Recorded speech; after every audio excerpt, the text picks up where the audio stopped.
Hello everyone, welcome to knowledge Nidhi plus.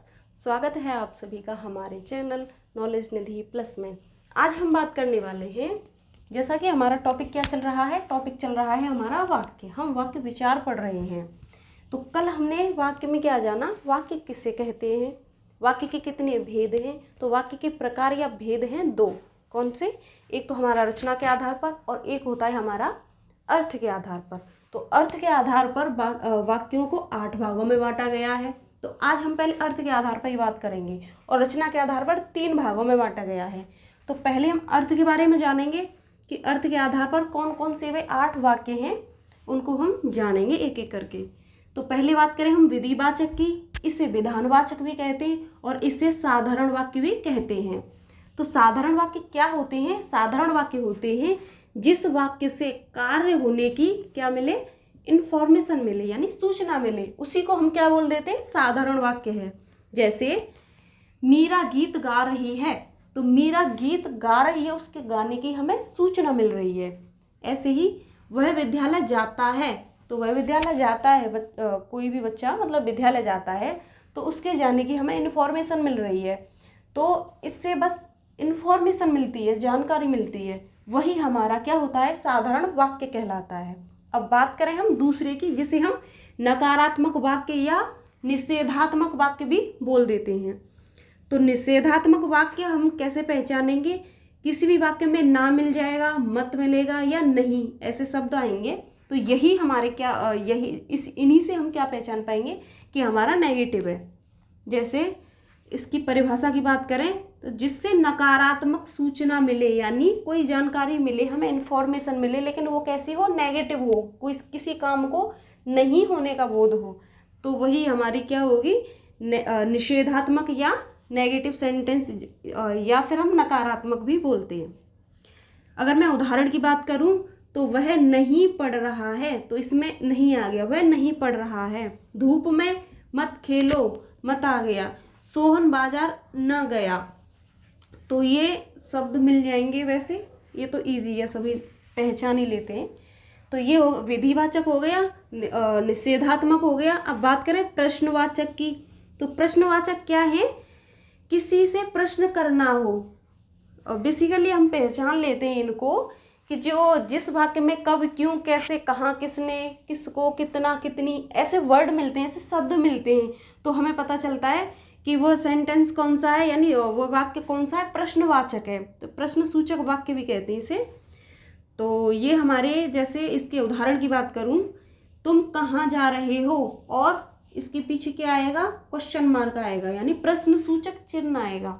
तो ये हमारे प्रश्नवाचक वाक्य हो गए। क्या वह पढ़ रहा है, यहाँ भी प्रश्न सूचक है। तो ये हमारे प्रश्नवाचक वाक्य, निषेधात्मक वाक्य और विधिवाचक वाक्य, ये 3 हो गए। अब हम आगे बात करेंगे अगले वाक्यों की। अब हम बात करेंगे चौथे नंबर इच्छावाचक वाक्य की। तो इच्छावाचक वाक्य किसे कहते हैं? इच्छावाचक वाक्य हमारा क्या होता है, जिस वाक्य से इच्छा की, आशीष की या शुभकामना की क्या हो, हमें अनुभव हो या उनका बोध हो। जिस वाक्य से इच्छा, आशीष, शुभकामना का बोध हो, वही हमारा इच्छा सूचक या इच्छावाचक वाक्य होता है। जैसे अगर इच्छा की बात करें तो आज तो मैं केवल हिंदी पढ़ूंगा, ये हमारी इच्छा है, या किसी की भी कोई भी इच्छा हो सकती है। तो अपनी इच्छा के अनुसार कोई वाक्य बोले तो वही हमारा क्या हो जाता है, इच्छावाचक वाक्य बन जाता है।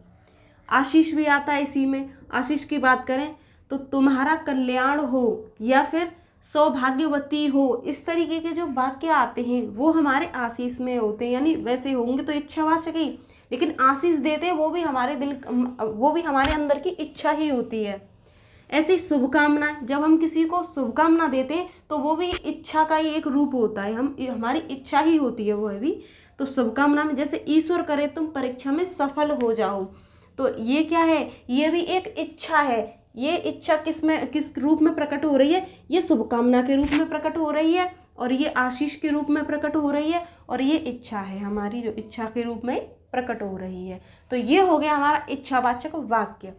अब बात करें आज्ञावाचक की, 5वां नंबर आज्ञावाचक वाक्य। आज्ञावाचक वाक्य किसे कहते हैं?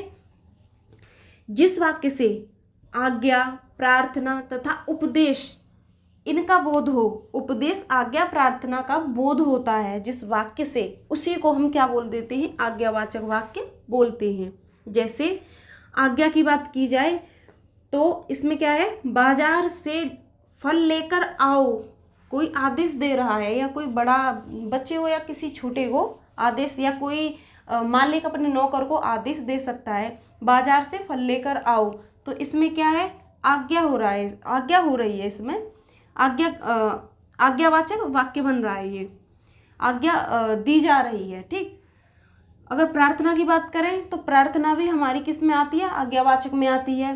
कृपया उसे पानी दो, तो ये क्या है? कृपया मिल गया यहाँ पे, तो यहाँ किसी से रिक्वेस्ट की जा रही है, प्रार्थना की जा रही है। ऐसे ही कृपया मेरी सहायता करो, तो यहाँ भी क्या है? यहाँ भी रिक्वेस्ट की बात है, यानी यहाँ भी प्रार्थना ही है। और बात करें हम उपदेश की, तो उपदेश क्या है? सत्य की राह पर चलना चाहिए। तो ये हमारे क्या है? कुछ उपदेश होते हैं। जैसे बड़ों का सम्मान करना चाहिए, तो ये क्या है? किसी को उपदेश देना हो गया। तो आज्ञा, प्रार्थना और उपदेश ये किस में जाते हैं? आज्ञावाचक में जाते हैं। और शुभकामना, आशीष और इच्छा ये जाते हैं हमारे इच्छावाचक वाक्य में। अब हम आगे बात करेंगे छठवें सेंटेंस की, छठवें वाक्य की। अब हम बात करें छठवें नंबर की, तो विस्मयबोधक वाक्य क्या होते हैं? जिनसे, कौन से वाक्य?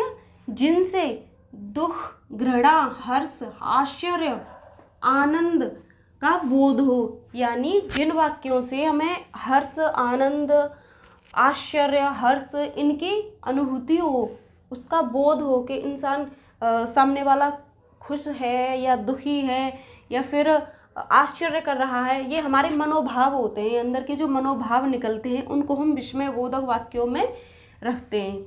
जैसे हमारे मनोभाव हैं, जैसे हमारे अंदर से कुछ अच्छा दिख जाए तो कहेंगे वाह, ओह, अरे, छी। कुछ गंदा दिख जाए तो छी, ओह, ओहो। तो ये हमारे क्या हैं? विस्मयबोधक शब्द हैं ये। तो ऐसे शब्द जब आते हैं तो क्या करते हैं? इनके बाद विस्मयादि बोधक, यानी ये वाला जो चिन्ह लगाया जाता है, इसको विस्मय सूचक चिन्ह या विस्मयादि चिन्ह कहते हैं। तो जैसे अगर मैं उदाहरण की बात करूं तो उदाहरण है इसका, वाह कितना सुंदर दृश्य है।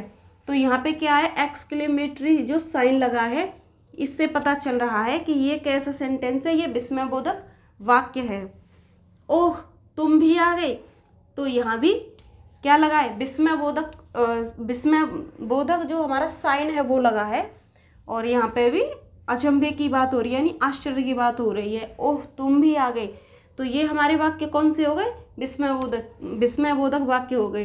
अगर दुख की बात करें तो दुख की बोधक, हे राम, इस तरीके से कुछ कहते हैं, मतलब हे राम बहुत बुरा हुआ, या फिर दुख होता है तो या खुदा, कुछ भी, मतलब अंदर के जो भाव निकलते हैं वही हमारे क्या होते हैं? विस्मयबोधक वाक्य में आते हैं। अब बात करें हम 7वें नंबर की, जिसे हम संदेहवाचक वाक्य बोलते हैं। संदेहवाचक वाक्य कौन सा है हमारा? संदेह, यानी कि किसी वाक्य में संदेह की अनुभूति हो, यानी संदेह का बोध हो। जिनसे संदेह या संभावना का बोध हो, उसे ही हम क्या कह देते हैं? संदेहवाचक वाक्य बोल देते हैं। जैसे शायद, तो यह शायद लिखा है तो कोई फिक्स नहीं है कि कोई भी काम हो ही जाएगा, हम अनुमान लगाते हैं इसमें, तभी तो यहाँ पे शायद आया है। शायद शाम को वर्षा हो सकती है, तो ये सकती भी आया यहाँ पे, हो सकती है। तो ये क्या है? ये क्या है? संभावना है ये। और आज पिताजी आ सकते हैं, तो ये भी एक संभावना है। संदेह भी होता है कि कहीं कोई आ ना जाए, कहीं ऐसा ना हो जाए, कुछ ऐसे वाक्य आते हैं वहाँ पे हमें संदेह होता है, जैसे डाउट होता है हमको।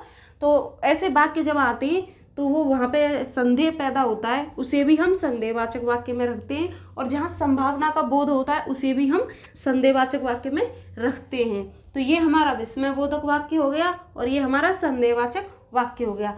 अब हम बात करेंगे 8वें वाक्य की। अब हम बात करें संकेतवाचक वाक्य की, जो हमारा 8वां है। संकेतवाचक वाक्य किसे कहते हैं?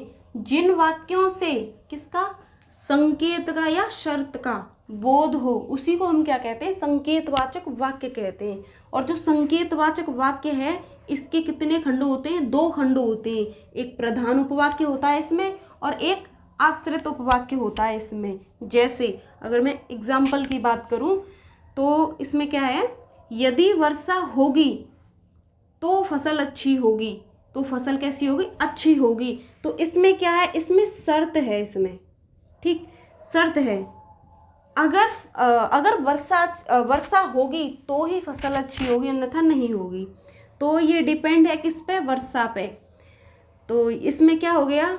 ये शर्त में आ गई है। जैसे यहाँ लिखा है ना, शर्त या संकेत का बोध हो, वही हमारे क्या होते हैं? संकेतवाचक वाक्य होते हैं। अब बात करें संकेत की, तो तुलसीदास जी क्या कर रहे हैं? संकेत दे रहे हैं। ये क्या कह रहे हैं? तुलसीदास ने कहा था कि विनाश काल में मनुष्य की बुद्धि कैसी हो जाती है? भ्रष्ट हो जाती है। तो ये क्या? ये संकेत दे रहे हैं। तो संकेत और शर्त दोनों की एग्जाम्पल हो गए। ये हमारा संकेतवाचक वाक्य हो गया, जिनसे हमें संकेत या शर्त का बोध होता है। तो वही हमारे वाक्य क्या होते हैं? संकेतवाचक वाक्य कहलाते हैं। तो आज के ये हमारे अर्थ के आधार पर वाक्य हो गए 8 प्रकार के, और 8 के बारे में हमने एक एक करके बात की। अब हम अगली वीडियो में रचना के आधार पर वाक्य पढ़ेंगे।